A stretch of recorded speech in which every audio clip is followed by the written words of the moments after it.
बहुत पुराने वक्तों की बात है। एक खूबसूरत सल्तनत गुलिस्तान हुआ करती थी। वहाँ के बादशाह की दो बेटियां थीं। बड़ी बेटी का नाम जोया था और छोटी का नाम माहिरा। माहिरा हर वक्त चहकती रहती थी, उसे बातें करने का बहुत शौक था।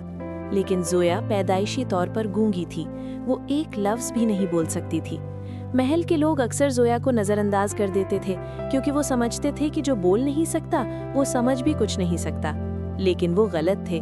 जोया के पास सुनने की एक ऐसी ताकत थी जो किसी और के पास नहीं थी।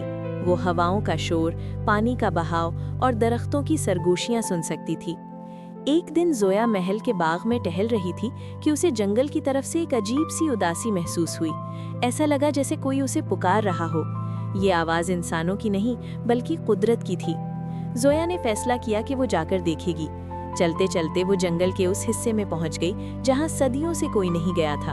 वहां उसे एक बहुत कदीम और ज़ईफ दरख्त मिला। उस दरख्त का तना चमक रहा था।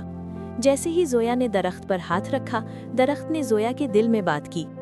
शहजादी जोया, तुम्हारी सल्तनत खतरे में है। महल की दीवारों में 3 बड़े दुश्मन छुपे बैठे हैं, गुरूर, लालच और खौफ। अगर इनको बेनकाब ना किया गया तो गुलिस्तान तबाह हो जाएगा। जोया घबरा गई, लेकिन दरख्त ने अपनी शाखों से 3 जादुई पत्ते गिराए, एक लाल, एक हरा और एक पीला। दरख्त ने समझाया, ये पत्ते आम नहीं हैं, ये झूठ का पर्दा चाक करते हैं। लाल पत्ता गुरूर को सामने लाएगा, हरा पत्ता लालच को और पीला पत्ता खौफ को खत्म करेगा। जाओ शहजादी, अपनी खामोशी को अपनी ताकत बनाओ। जोया इन पत्तों को मुट्ठी में दबाकर महल वापस आ गई। महल पहुंचते ही उसने देखा कि दरबार लगा हुआ है और सिपाह सालार वकार जंग की तैयारियों का ऐलान कर रहा है। वकार चिल्ला रहा था, हमें पड़ोसी मुल्क पर हमला करना होगा, वो हमसे डरते हैं, हमें अपनी ताकत दिखानी चाहिए। जोया को महसूस हुआ कि यहाँ गुरूर बोल रहा है।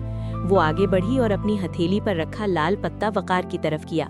पत्ता अचानक सुर्ख रोशनी देने लगा।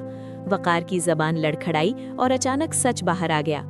मुझे मुल्क की हिफाजत से कोई गर्ज नहीं, मैं बस ये जंग इसलिए चाहता हूँ ताकि तारीख में मेरा नाम एक अजीम फातेह के तौर पर लिखा जाए और मेरी अना की तस्कीन हो।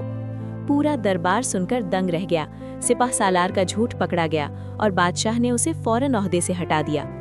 थोड़ी देर बाद जोया को महल के शाही गोदाम की तरफ से मज़ेदार खानों की खुशबू आई। बाहर अवाम भूख से मर रहे थे और कहत पड़ा हुआ था, लेकिन यहाँ खुशबुएं उड़ रही थी। जोया वहां पहुंची तो देखा कि कुछ वजीर और अमीर लोग छुपकर दावत उड़ा रहे हैं। जोया ने अपना हरा पत्ता निकाला, पत्ता चमका और गोदाम के दरवाजे खुल गए। गरीब अवाम ने देख लिया कि उनके हिस्से का खाना ये अमीर लोग खा रहे हैं। वजीरों के मुंह से खुद ब खुद सच निकल गया, हमें गरीबों की कोई फिक्र नहीं, हम बस अपना पेट भरना चाहते हैं। इस तरह दूसरा दुश्मन लालच भी सबके सामने आ गया और इन लोगों को सजा मिली। अब सिर्फ तीसरा दुश्मन बाकी था, खौफ।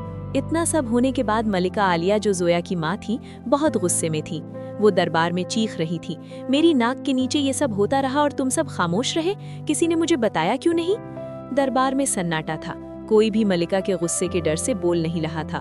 जोया समझ गई कि यहाँ खौफ छुपा है, लोग सच बोलने से डरते हैं। उसने अपना आखिरी पीला पत्ता हवा में लहराया, पत्ता चमका और मलिका के सबसे करीबी मुशीर ने डरते डरते सच बोल दिया, मलिका आलिया, हम आपको कुछ इसलिए नहीं बताते क्योंकि आप तनकीद बर्दाश्त नहीं करती।